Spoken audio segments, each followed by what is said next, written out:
Hello viewers, I am Dr. Preeti Jagmani. I welcome you all for CEC lectures. I am from Department of Computer Science, Aryabhat College, University of Delhi. So today in this series of algorithmic lectures or design and analysis of algorithm codes, we are onto a new topic, which is dynamic programming.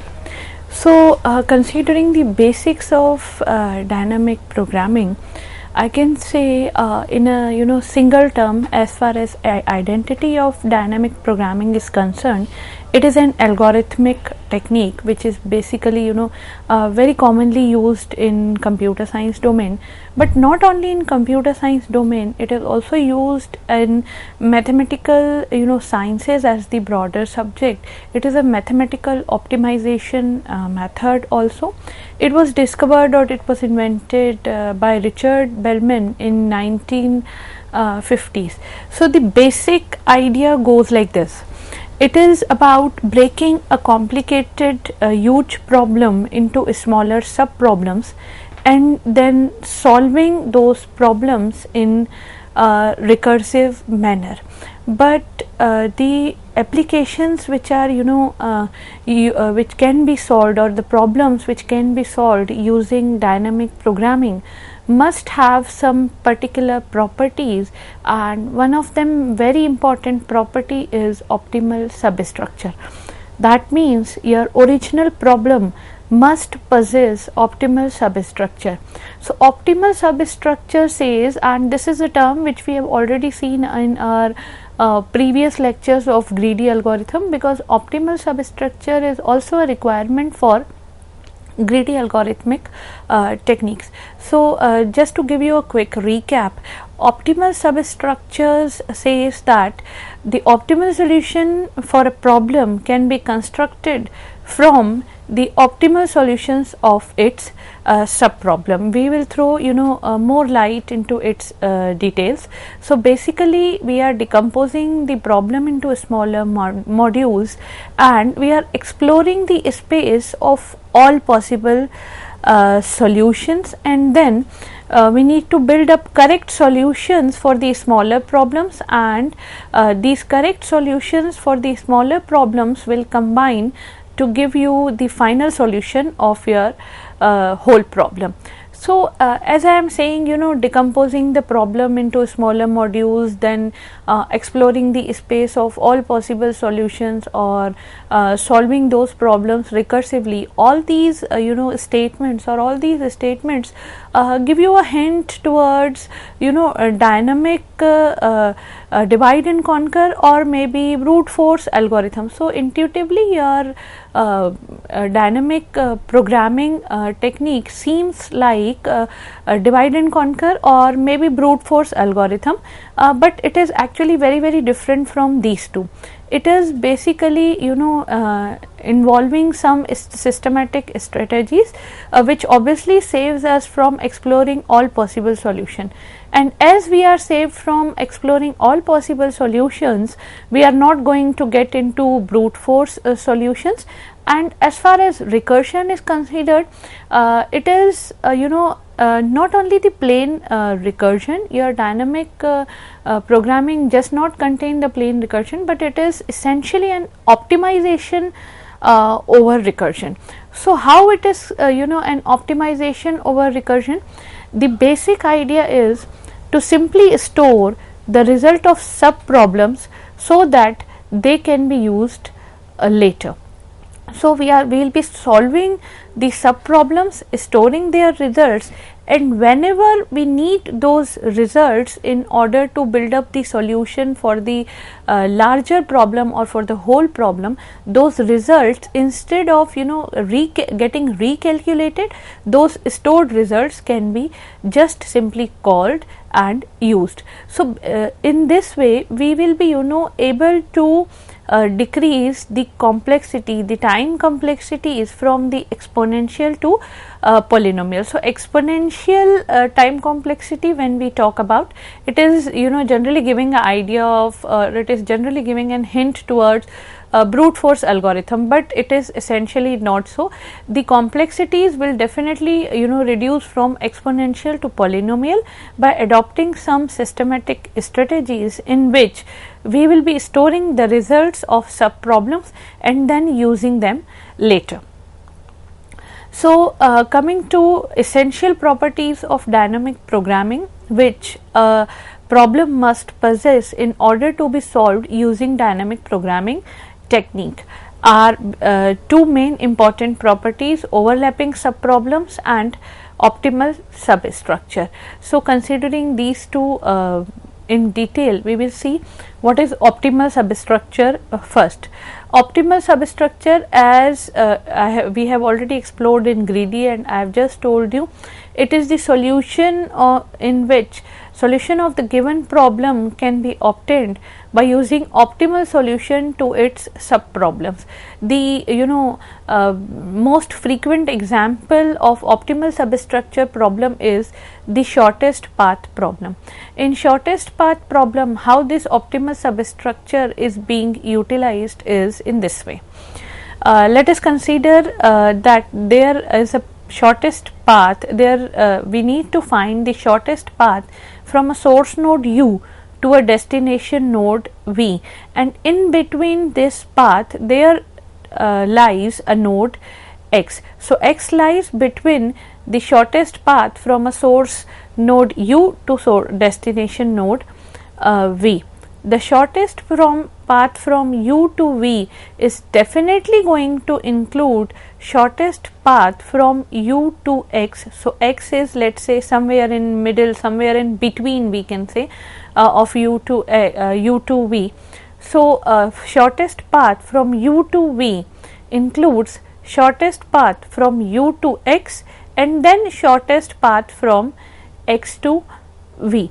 So, this is basically an optimal substructure problem example, and all these standard all pair shortest path algorithms like Flyard-Warshall and Bellman-Ford algorithm will be solved using dynamic programming approach by exploiting this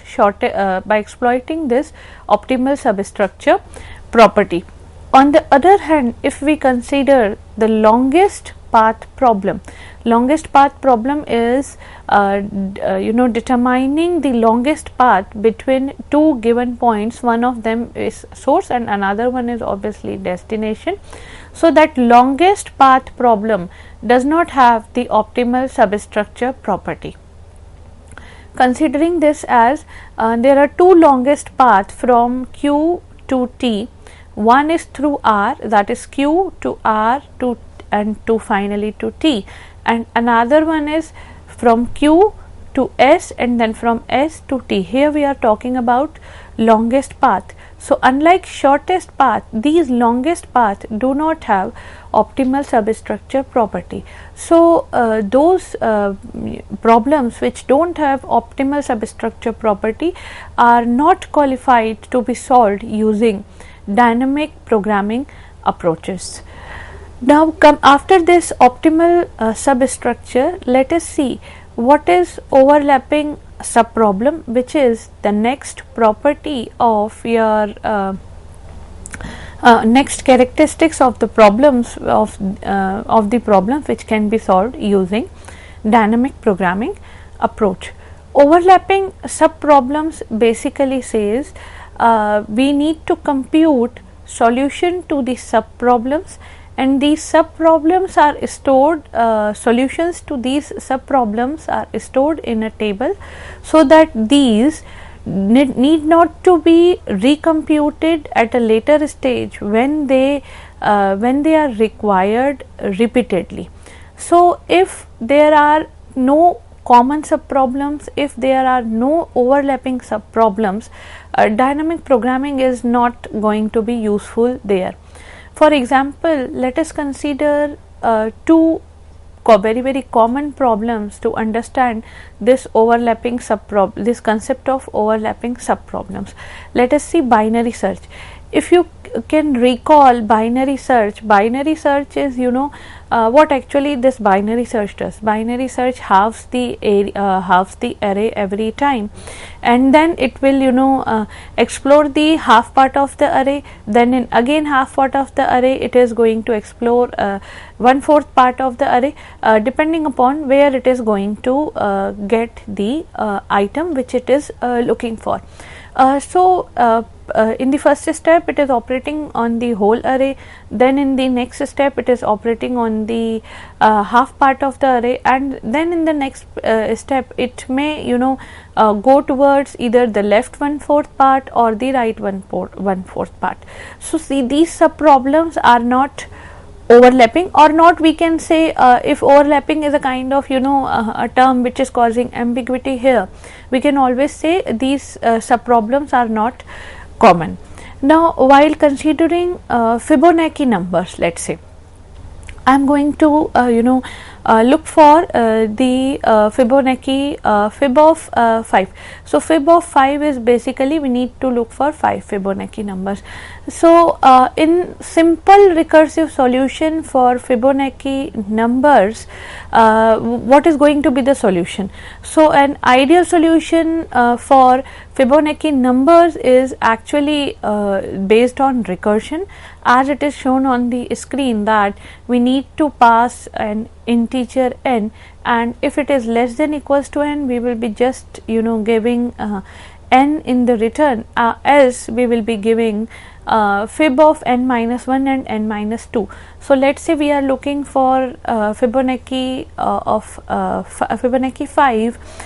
So, fib 4, then fib 3, then in order to calculate fib 4 we will be requiring fib 3 and fib 2. So, these are the problems which are common, and in this simple recursive solution for Fibonacci numbers, we will be, you know, we will be encountering exponential time complexity, and by adopting a dynamic programming approach which says that we need to store solution of sub problems, the time complexity reduces from exponential to linear. We will see how.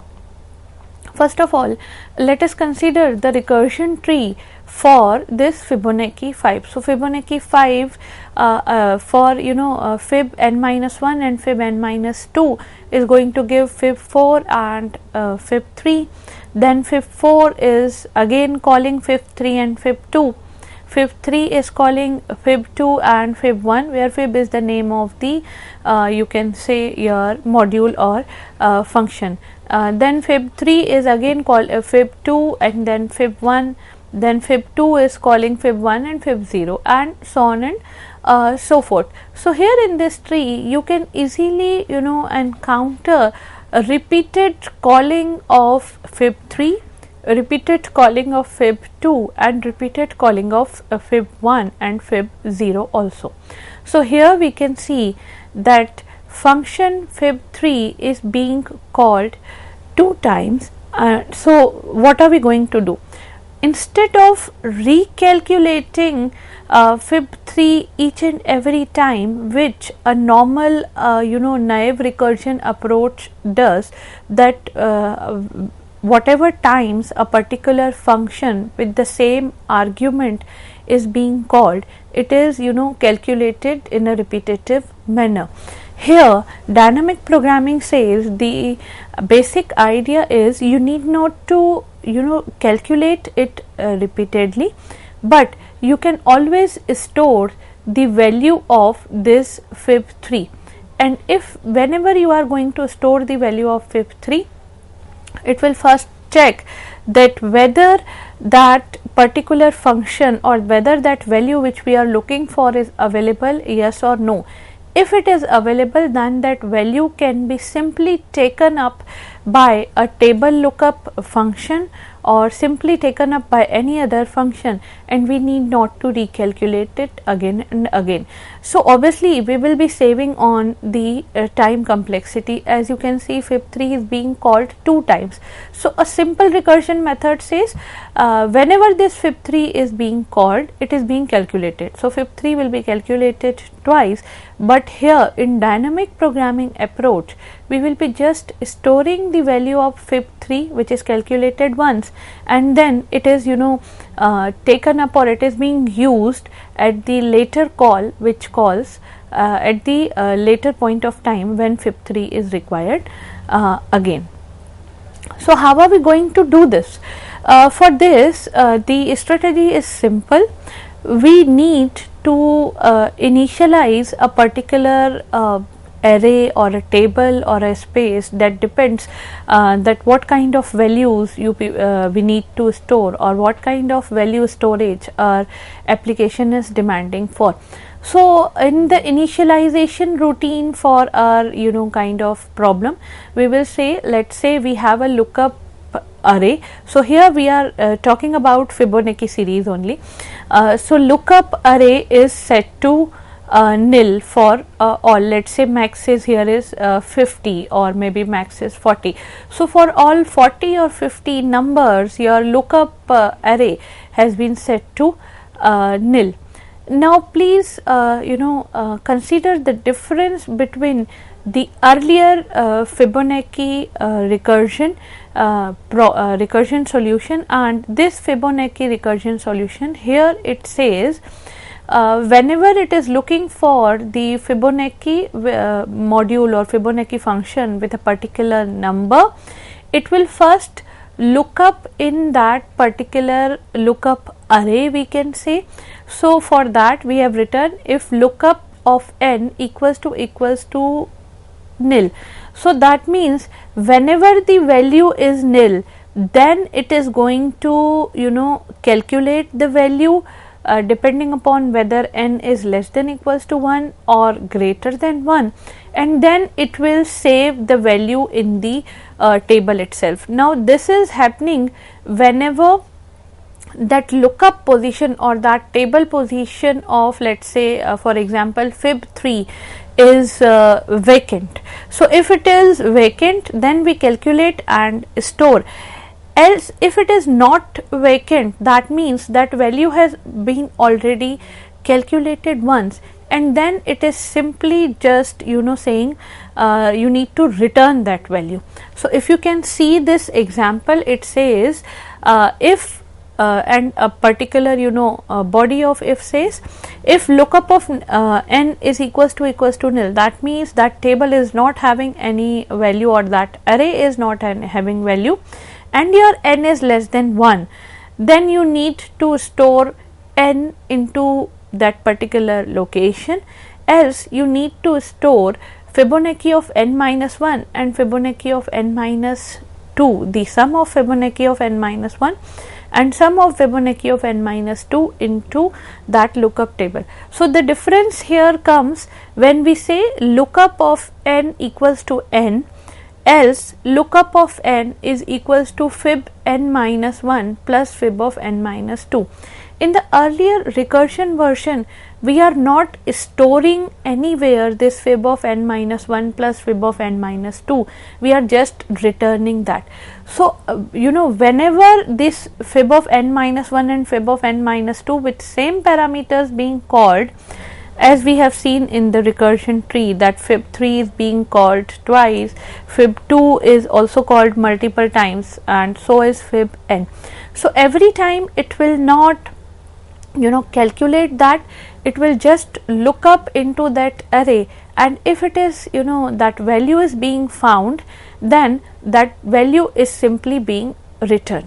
Else it is calculated and stored in the table for the next use or for the later use. So here comes the difference about the storage. Now obviously this storage is again going to give you maybe requirement of higher memory things. We will be coming to that soon. So basically the idea is we need to store these values which are calculated in at some point of time, so that these values can be reused. So, what will be the two different ways to store the values? One is memoization, another one is known as tabulation. So, memoization is a top down approach, tabulation is a bottom up approach.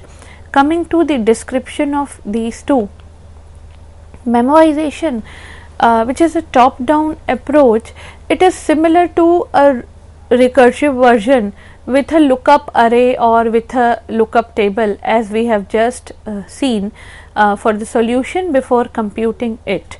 So, if pre-computed value is available, then that value will be returned, otherwise the value will be calculated and the results are stored in that lookup space or in that lookup array or table for reuse. So, basically what this memoization is doing, this memoization is actually ensuring that a method does not run for the same inputs more than one. If same inputs are being encountered, method will not run. Instead, just a table lookup, a constant time operation is going to be called and then the value will be returned. So, as you have seen in the previous example of lookup, for which the pseudocode is being shown on the screen, if lookup of n equals to nil, then it need to calculate and store it into the lookup table, else it will just return the value of lookup table whichever is available. So, this approach is actually an approach of memoization and it is a top down approach. Now, coming to the next approach of storing the values, these memoization and tabulation are actually the approaches how these values can be stored, which will be used at a later point of time. So, one was memoization, another one is tabulation. So, coming to tabulation, it is basically a bottom up approach. It builds a table in a bottom up fashion, as I told, and returns the last entry from the table. For example, coming to the same example of Fibonacci numbers, bottom up approach says we will first calculate fib of 0, then we will calculate fib of 1 and then we will calculate fib 2 and fib 3 and so on. So, fib 2 when calculated once is stored and then whenever it is required at a later point of time, it will be just called from that particular table, and similarly for table 3 and so on. So, basically coming to the comparison of these two storage or these two approaches on which our dynamic programming principles are based, which are tabulation and memoization. They basically do a common thing, that they stores the solution of sub problems. Whatever sub problems our large problem or our main problem is being we can say broken into, the solutions to those sub problems are being stored in both the approaches, whether it is in tabulation or in memoization version. But a major difference here is, in memoization version, table is filled always on demand. Whenever there is a demand, then only the table is filled, and this will also result in a scenario when the whole table may not be filled, because it is on demand. So, if there is no demand or if there is no scenario of the whole table being required to be filled on, the table may not be completely filled or occupied. While in the tabulated version, this is a kind of, as I told you, it is a bottom up approach. Then that means it is starting from the first entries, and as it is starting from the first entry, all entries are filled one by one. But in memoization, all entries may not be filled in that particular version of memoization. So a common example of this is longest common subsequence, which is an LCS problem. So that in that LCS problem, if you look into detail, the memoized version may not end up in having all the entries of the table being filled. Now coming to what are the common problems which are being solved using dynamic programming approach. So there can be huge number of problems which are solved using dynamic programming approach. The simplest one example which we have taken is Fibonacci numbers. So with a small number as an input, you may not be able to appreciate the beauty of the algorithm, but please consider the moment or the problem scenario when you are talking about Fibonacci numbers till 40. So for till 40 there will be huge number of sub problems which are repetitive and are being called every time. So for 40, fib 39 and fib 38 is called. For fib 39 again fib 38 and fib 37 are called, and so on and so forth. So the chain is huge.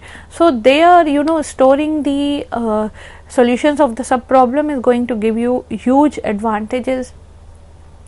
Another common problem is the subset sum problem, or maybe we have cutting a rod in which we need to optimization, in which we need to optimize that rod cutting process or rod cutting solution.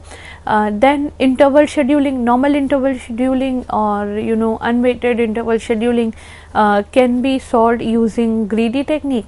But if we talk about weighted interval scheduling, we need dynamic programming approach to solve this problem. Along with that, longest common subsequence LCS, which I told you that in this LCS the memoized version may not require the whole table to be filled in. So longest common subsequence is one problem. Then we have longest repeated subsequence, then we have longest increasing subsequence, and many more. So this list is basically not exhaustive. We have many problems which can be solved using dynamic programming approach. So let me quickly summarize the lecture. Initially we have started with one algorithmic approach, which is dynamic programming, and we have understood the fundamentals of dynamic programming, that how it is different from normal divide and conquer plus recursion approach. And then we have seen two major features of major features of the problems which can be solved using dynamic programming approach is optimal substructure and overlapping sub problems.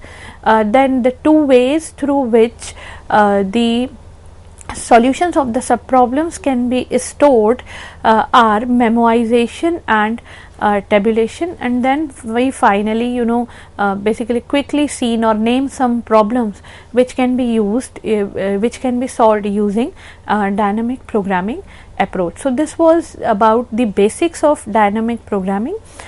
Thank you for the patient hearing. Hope you have enjoyed the lecture. Thank you.